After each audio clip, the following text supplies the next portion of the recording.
Hi, everybody. My name is Justin Van Ash. This is a GCU video talking about cultural competence. So, over this 3 to 5 minute video, we're going to be talking about what it means to be culturally competent and a few other things. So, just go ahead and bear with me and enjoy the show. So, the first question is, what does it mean to be culturally competent as an educator? So, as an educator, your cultural competence really needs to mean that you're aware of your biases, you're aware of things that you may or may not be aware of. By this, I mean, as a Caucasian, I've never really known what it's been like to be a Hispanic individual, a person of Black descent, and or African American, or Asian, or Palestinian, really anything of that nature. So, I might have preconceived biases that I'm unaware of, and being culturally competent means that you're aware, which a lot of us aren't. They're preconceived and really unrecognizable until the time really comes about. We have this odd thought in our mind, like, oh, that's oh no, yep, see, those are bad. Those are what we're trying to get rid of in the world. The next question is, where do I see myself on the scale? Okay, so on the scale, I honestly see myself in between cultural blindness and pre competence. By this, I mean I really don't pay any attention to it. I know that sounds awful, and maybe it's just a Caucasian thing. I know that's a really a terrible answer, but I really don't see much of what I should. But then I do know that as I'm moving into the world as an educator, I'm trying to see myself forward into a lot of these things. And by that, I mean I'm opening my eyes to the different world that our students come from. Some of them come from highly impoverished background. They don't eat. The only meal they get is at school. Their parents aren't very well educated, and the highest amount of learning and influence from a leadership perspective that they get is in my classroom. So my objective is to continue to grow and show my students that regardless of where you come from, you can achieve great things as long as you're willing to work hard and put your best foot forward. Next, what will it take for me to get to the next step? Personally, to get to the next step, I'm going to have to put myself out there, go and see new communities. I need to uh, talk to people of different races, whether you're Asian, Black, you're Hispanic, whether you're Malaysian. The best way to get information is firsthand still. Regardless of what anybody says, you can read book after book after book. It still doesn't give you a deep dive into the intricate worlds. And each culture is different. You could have multiple subsects of the same community. You know, to say that Hispanics the from the middle of Mexico are going to be the same as from the West Coast are completely different. So Hispanics in the Baja are going to be completely different than those in Mexico City, or even from those who have assimilated to the U.S. So it would be really foolish and highly asinine of me and of my other colleagues to assume that one cultural sect of Hispanics are just the same as the others. And the same could be said for any culture as well. Depending on when you assimilated here, you may not have anything really intertwined with another community, even though you're from the exact same place. So, as an educator, it's my job to see past that and learn what makes you you on an intricate level. You know, what are some specific research tools? Well, on this one, I think it's basically the same as the last one, what it'll take to make growth. What it takes is to get a deeper understanding of your community, the people you're working with, those individuals who are uh, with you on a day-to-day basis. If you live in a predominant Hispanic or African American community and you refuse to put yourself out there, and you're just going to stay stagnant. If we know anything about stagnant objects, they normally get blown and or rubbed away. So, as an educator, my job is to continue to keep moving. And by moving, I mean moving forward. We never want to take a step back. To be the best educators that we can possibly be, we need to continue to progress. And by that, it's just going to take getting out there, hitting the streets, seeing what the world is like. And this means going to food fairs, going to cultural events, asking questions. When you see your students' parents, ask questions.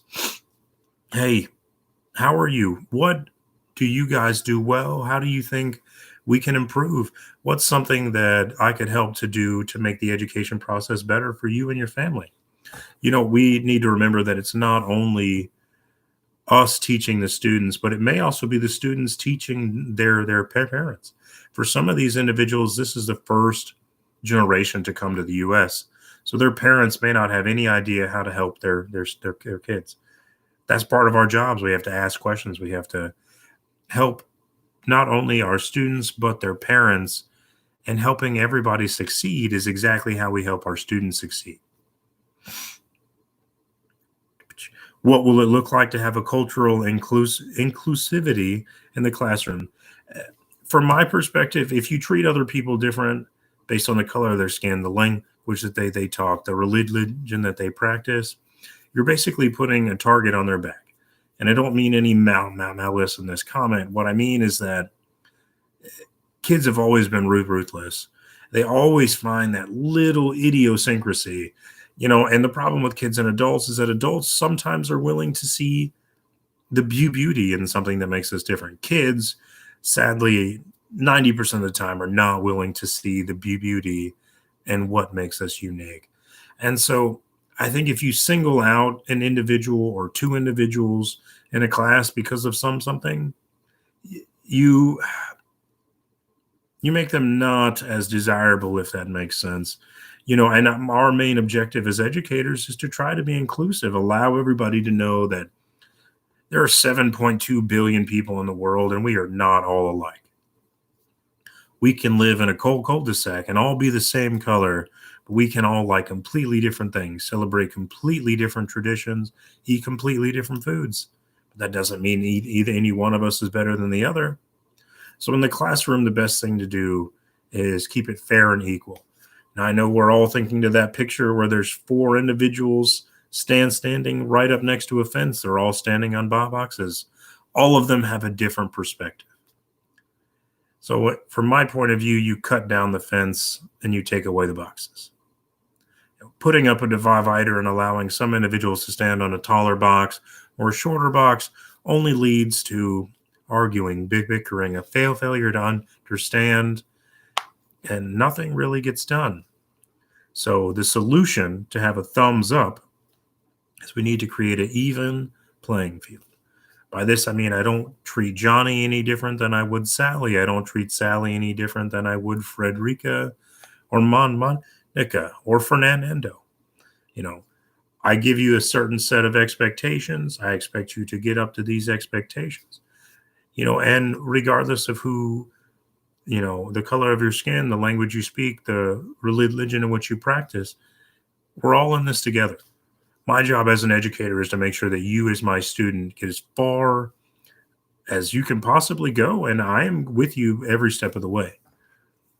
So, for our final question, we come to how will you ensure that respecting students as individuals and differing personal backgrounds? I'm going to go back to what I just said, which is basically just that if you don't treat students any differently from one another, they're still allowed to have those unique characteristics that make them who they are. And by this, I don't mean you ignore a student who's picking on another student. By this, I also don't mean that if a student needs to go pray in the hallway, they're not allowed. I think that you should allow students the opportunity to do what makes them happy and who they are. Excuse me. If you stutter and or you start to take away from what makes a student a unique and powerful asset, you begin to lower their self-esteem. You lower what they assume of themselves. And sadly, we all know what assuming does. So the first thing we need to do is remember that we are all in this together, regardless of race, creed, religion, monetary value, the home that we live in, the whole reason we're all in school, the reason we want to become teachers is to galvanize communities, inform our students, and make better future leaders. My job as an educator is not to tell you what to believe, who to believe in, where to believe it. My job is to give you the best possible stepping stone towards the future.